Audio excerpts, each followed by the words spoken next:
And with no further ado, really a wonderful friend of all of ours, Ambassador Deborah Lyons.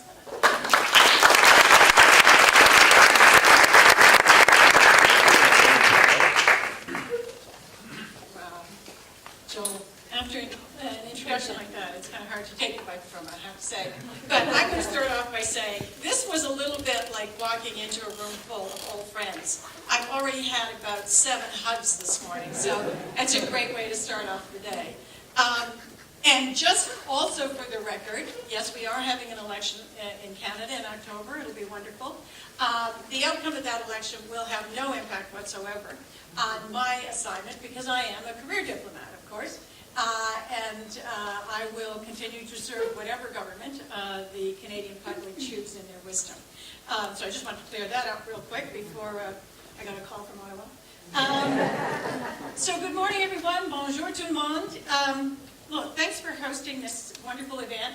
I'm not sure if Mark is still here from Tantour, but thank you for getting me here to this beautiful location. And as the Canadian Embassy, we'll talk to Mark afterwards about when we can use these great facilities.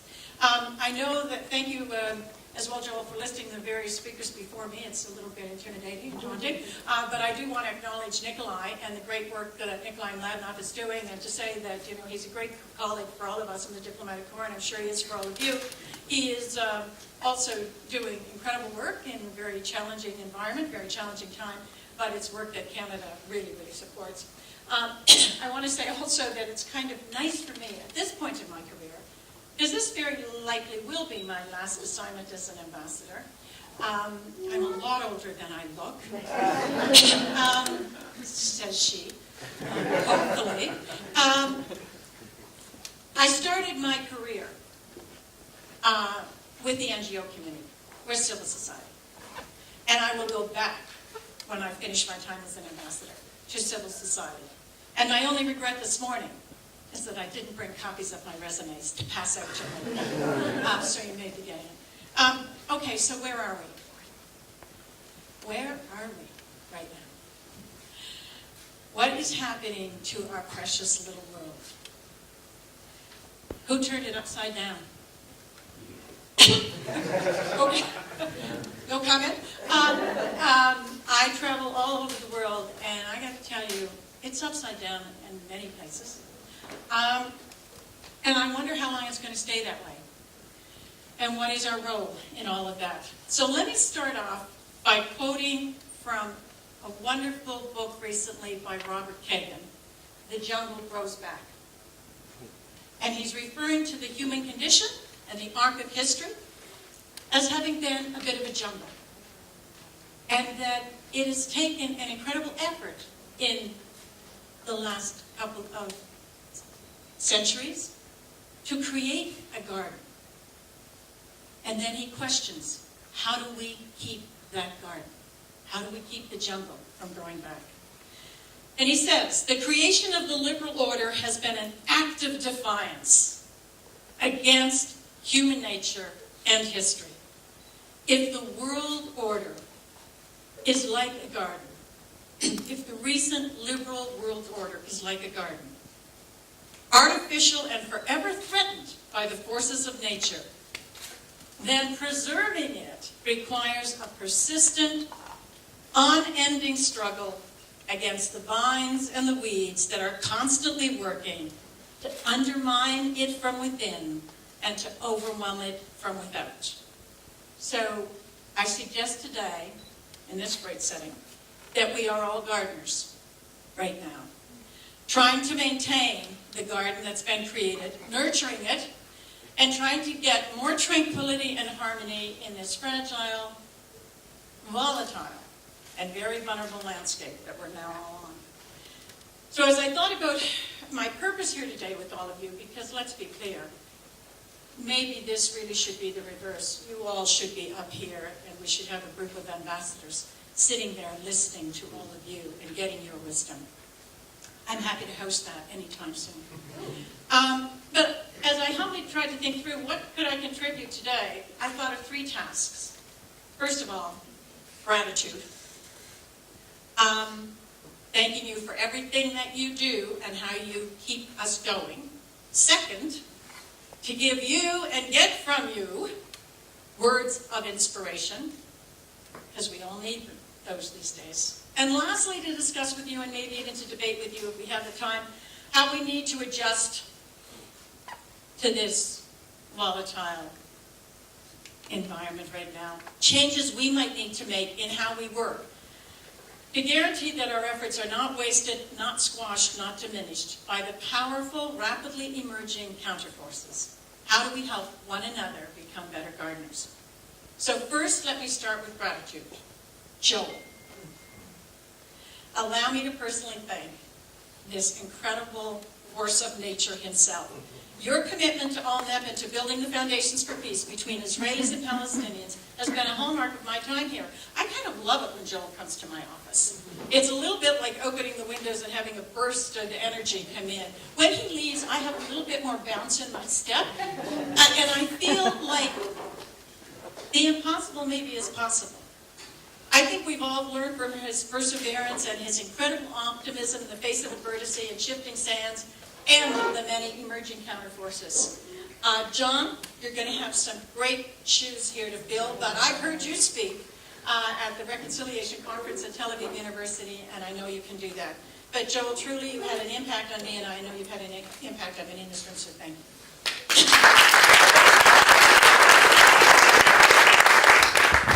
But it doesn't stop there, because let's be clear, you're the wind under the wings of someone like Joel and so many others. So I really, truly, and as I talked about this moment today with many of my staff, it's clear, and with some of the other ambassadors, how important it is that we thank all of you as members of Allmep and those of civil societies around the world.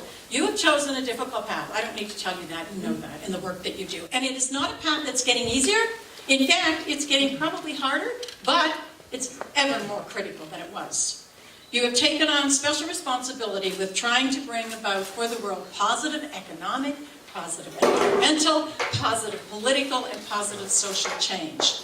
You don't set the bar very, very low here.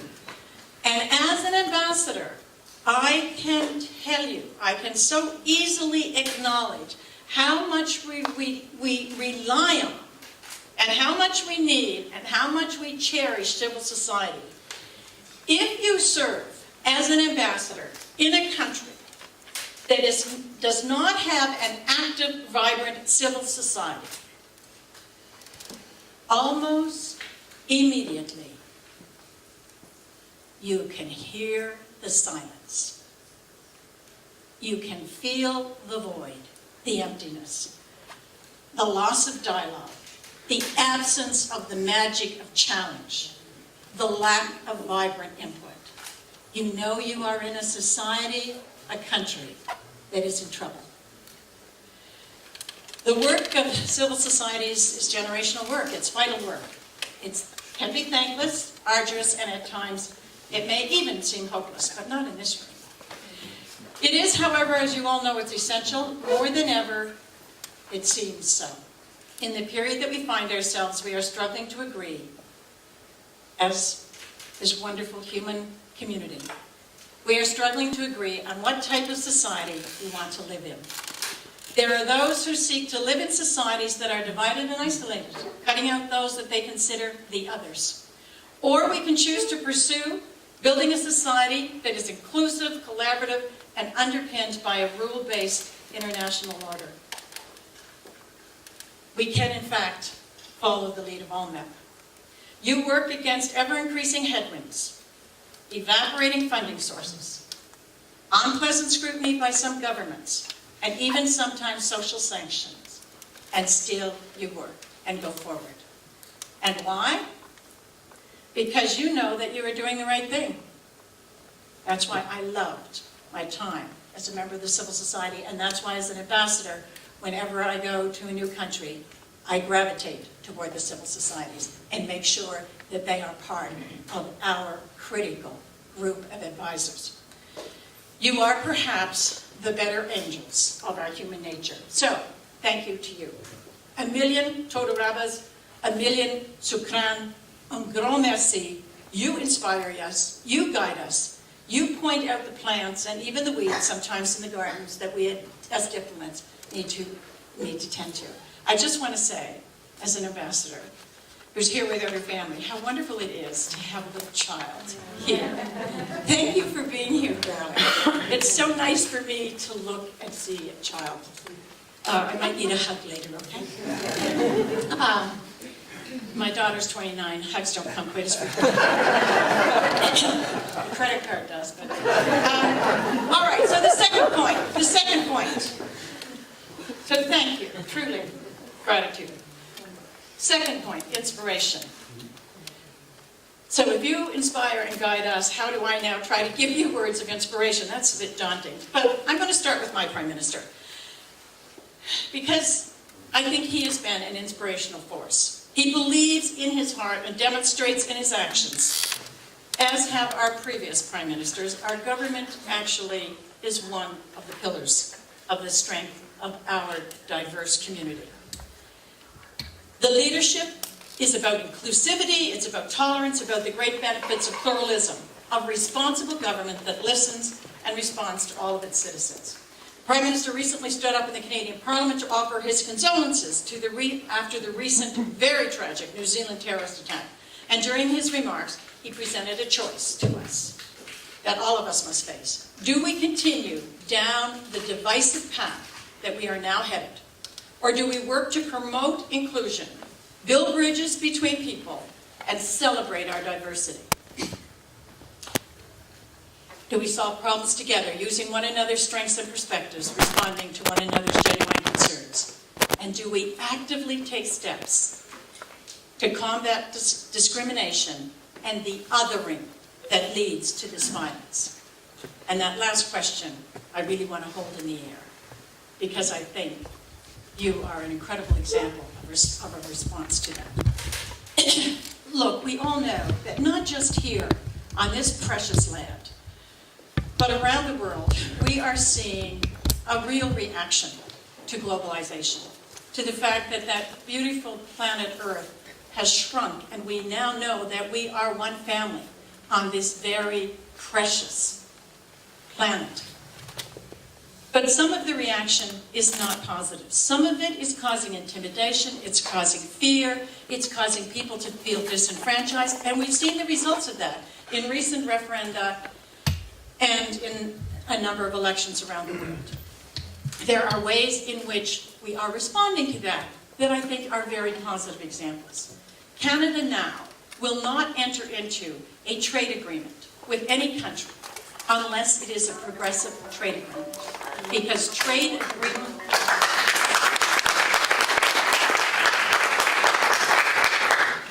Thank you, good timing. Because trade agreements must be built and constructed in a way that it brings everyone forward. It brings everyone up. That wonderful phrase, a rising tide carries all boats. The trade agreements that we sign now have a chapter on gender, so that we ensure that women are engaged, the LGBT community is engaged in business opportunities. Hands going in the air. I wasn't sure if that was a good fist or a bad fist.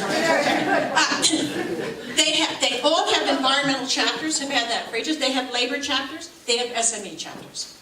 If we engage in a trade agreement, it is for all of our citizens. I also want to tell you that I just returned from Ghana, as Joel was mentioning. And for me, it was very profound. I was there on a United Nations Senior Mission Leaders Training Camps for peacekeeping. And my first trip ever outside of Canada was to Ghana as a young student. And to go back to Ghana a couple of decades or more later was amazing to see the progress that has been made there. And to feel the confidence and the pride that the Ghanaians are feeling, that they in fact are a model and example to other African countries of the benefits of peaceful coexistence, of stability, of good governance. And they see themselves in that role, and they carry themselves with that wonderful pride. It wasn't there several decades ago. It is there now. It was a great example. And to hear about the UN work that is taking place in so many parts of the world, but particularly in Africa, the peacekeeping camps, and to think of what the world might be like if we didn't have those peacekeeping operations, if we didn't have the UN? There are many examples. I could talk about Afghanistan, but I'll leave that maybe in case people want to ask me about it later on, or we can talk about it another time. I would just say to you that while I was in Afghanistan, and many ambassadors who served there will tell you, civil society made a difference in Afghanistan on every level, on education, on health, with youth, with young people, on coexistence, on peace. Civil society was there and continues to be there. In fact, civil society was there during the time of the Taliban, working with the local people in a way that international governments were not. So there are many positive examples, but these can be so overwhelmed, nonetheless, by the challenges that we're facing today. The hate speech fueled by leaders for their own self-interest, the mounting sense of futility as the problems become too big for the average person.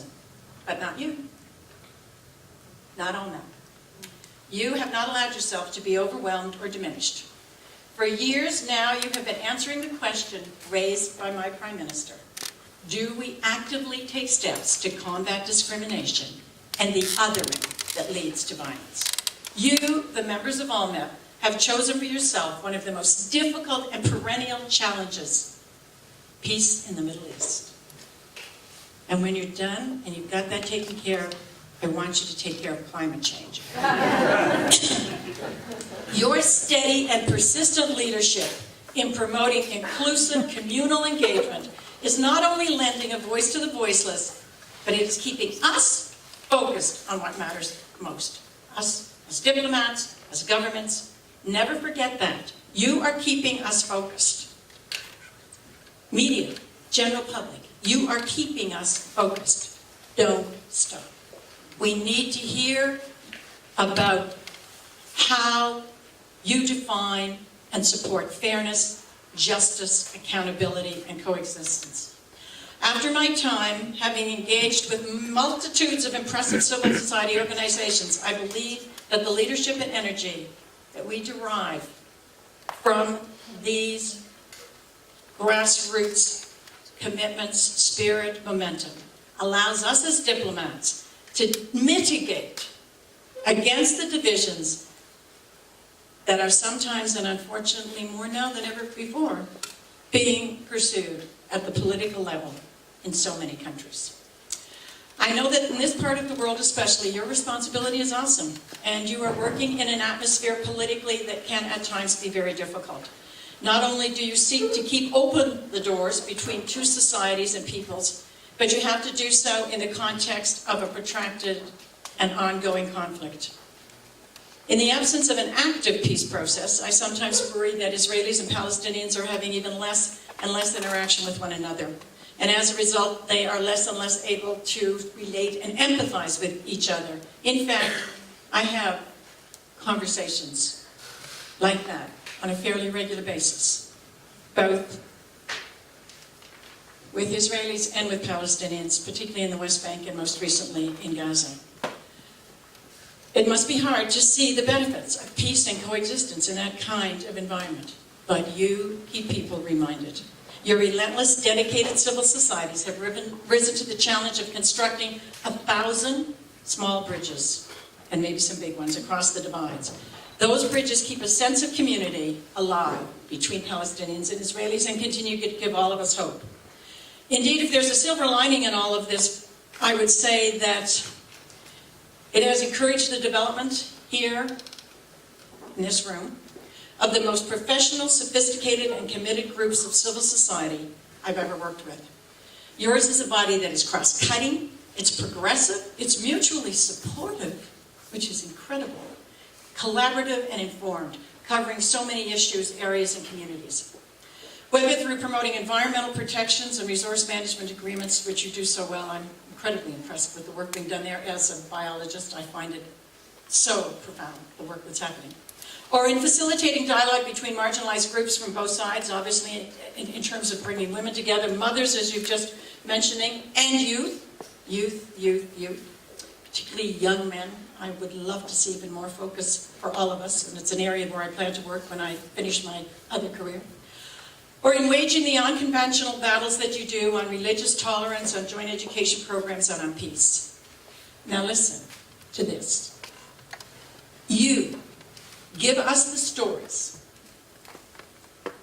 You give us the stories and the foundations to imagine coexistence, and give us the prerequisite for peace, even when the conditions we know are far from perfect.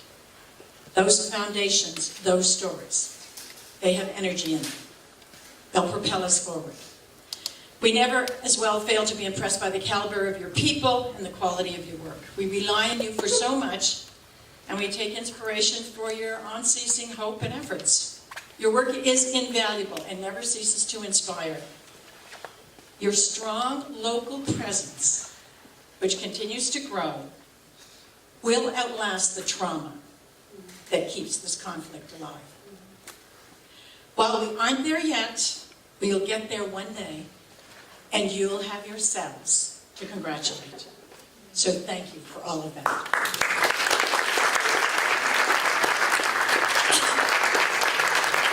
And finally, let me just share with you a few thoughts about how do we get better at what we do. And by that, rest assured, I am not preaching to you, because you have been doing this in the most sophisticated ways that I think we as diplomats continue to learn from.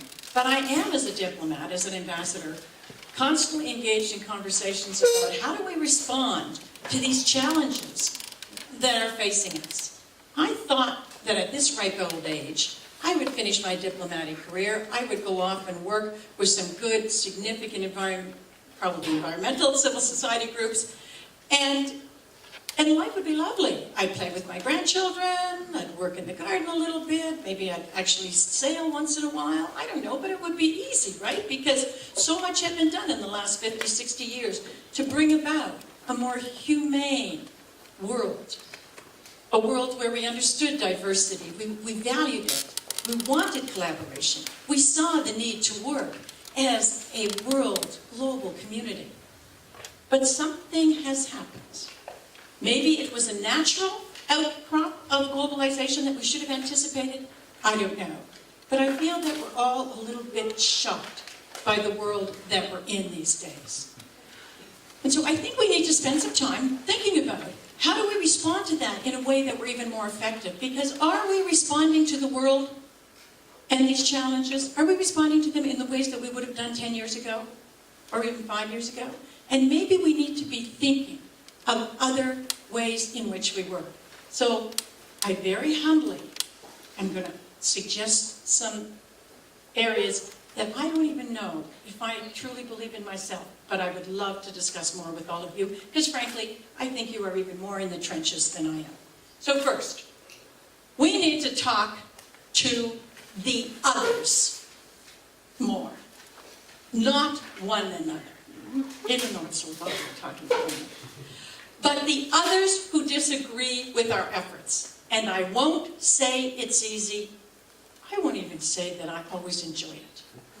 But we must do it. And I've had some pretty interesting conversations this week, and when I was back in Canada last week, and when I was in Ghana the 2 weeks before that.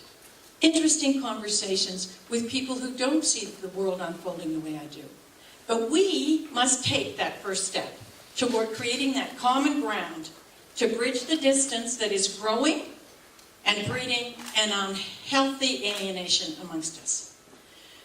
I don't know how we do it, but we need to do it, and we need to find opportunities for it. Secondly, we need to get smarter, and I'm not even sure what I mean when I say that.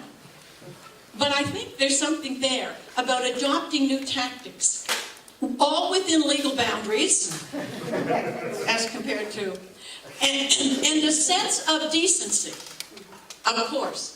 But we need to improve our skills. We need to sharpen our arguments. We need to get new research. Obviously, I'm a feminist. I'm a woman. I'm a man.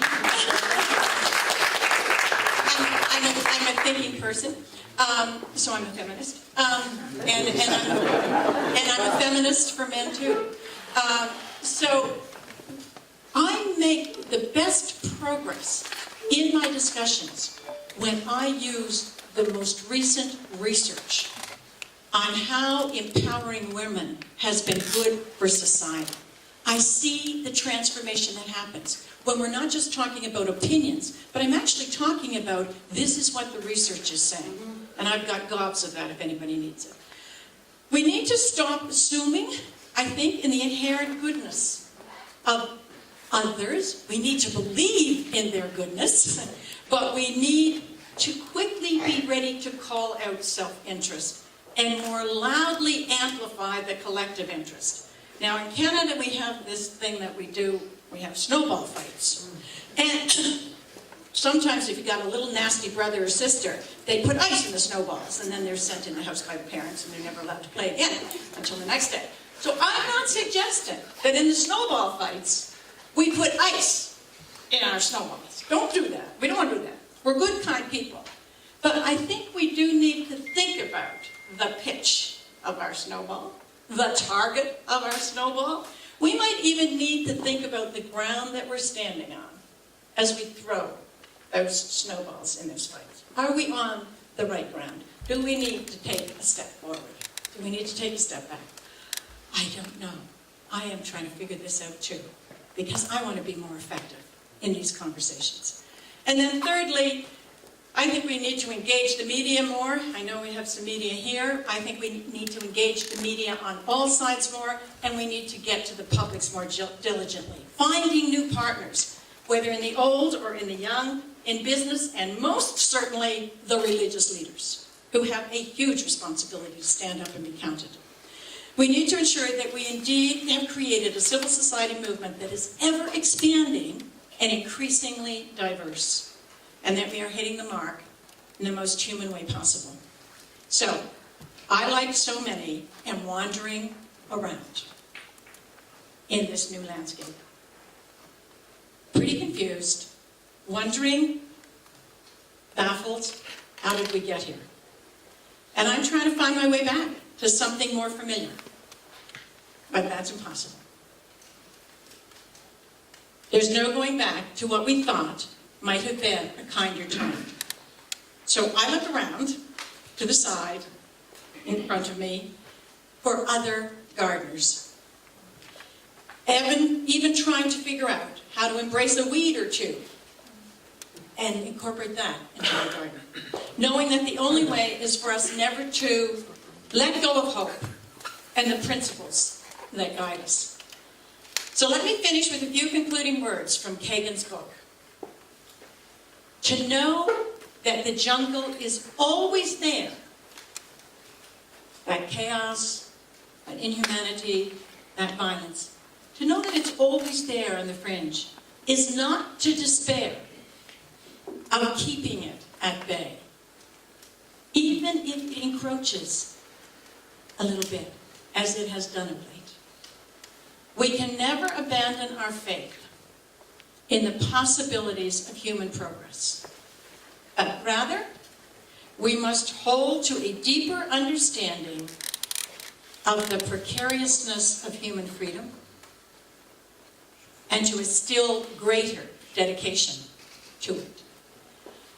The world order is as precarious as it is precious.